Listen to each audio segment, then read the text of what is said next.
नमस्कार, आपण पाहताय SR24 न्यूज. प्रतिनिधीची वर्चस्व होण्याची शक्यता आहे. बारामती आणि राहुरीच्या विधानसभा मतदारसंघात मला असं वाटतं की जर त्याची घोषणा झाली, दोन्हीकडच्या निवडणुका या मला असं वाटतं की बिनविरोध व्हाव्यात आणि एकमताने सर्वांनी मिळून निर्णय करावा असा आम्ही प्रयत्न करू. पण आमच्यावर निवडणूक लादली गेली तर आम्ही निवडणूक लढायला देखील तयार आहोत.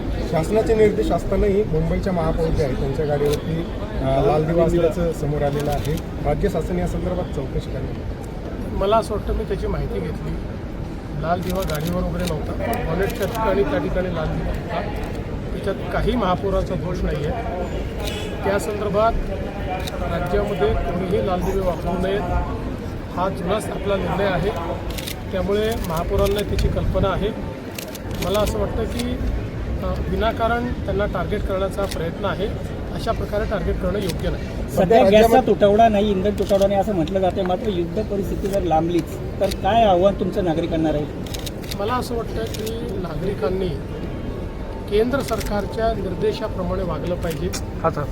काही राजकीय पार्ट्या जाणीवपूर्वक नागरिकांमध्ये घबराट तयार करत आहेत. त्याच्यामुळे पॅनिक सिच्युएशन होऊन असलेली चांगली परिस्थिती खराब होण्याची संभावना तयार होते.